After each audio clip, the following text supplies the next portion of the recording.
ইসলাম আমাদের শেখায় ছোটদের প্রতি ভালোবাসা আর সম্মান দেখাতে।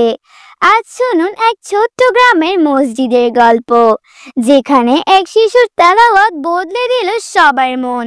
গ্রামের মসজিদের পাশে থাকতেন হাজী আব্দুল্লাহ। বয়সে বড় হলেও তার মন ছিল নরম, বিশেষ করে ছোটদের প্রতি। প্রতিদিন মাগরিবের নামাজের পর তিনি বাচ্চাদের নিয়ে বসতেন, কুরআনের গল্প আর নবীজির জীবনী শোনাতেন। একদিন গ্রামে নতুন একটি ছেলে এলো, নাম হামজা। সে ছিল চুপচাপ, কিন্তু কুরআন তেলাওয়াতে তার কণ্ঠ ছিল অত্যন্ত সুমধুর। তবে লজ্জায় সে কারোর সামনে তেলাওয়াত করতো না। একবার মসজিদে কোরআন প্রতিযোগিতা হলো। হামজা সূরা মুলক তেলাওয়াত করে জমা দিল, কিন্তু কয়েকজন বড় ছেলে হেসে বলল, এটা কি ধরনের তেলাওয়াত, তাসদিদ ঠিক নেই। হামজা মুখ নিচু করে চুপ করে গেল। এটা দেখে হাজী আব্দুল্লাহ এগিয়ে এলেন। তিনি বললেন, বেটা, তুমি যে কোরআন তেলাওয়াত করেছো তাতে তোমার হৃদয়ে ভালোবাসা ঝরে পড়েছে। আল্লাহ তোমার প্রচেষ্টা দেখেছেন।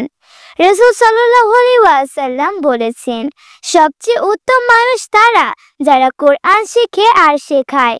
তিনি সবাইকে বললেন, ইসলাম আমাদের শেখায় প্রত্যেককে প্রতিষ্ঠাতা সম্মান করতে। ছোট হোক বা বড়, সবার হৃদয়ে আল্লাহর ভালোবাসা থাকতে পারে। হামজার তেলাওয়াত আমাদের মনে করিয়ে দেয়, কাউকে ছোট করা উচিত নয়।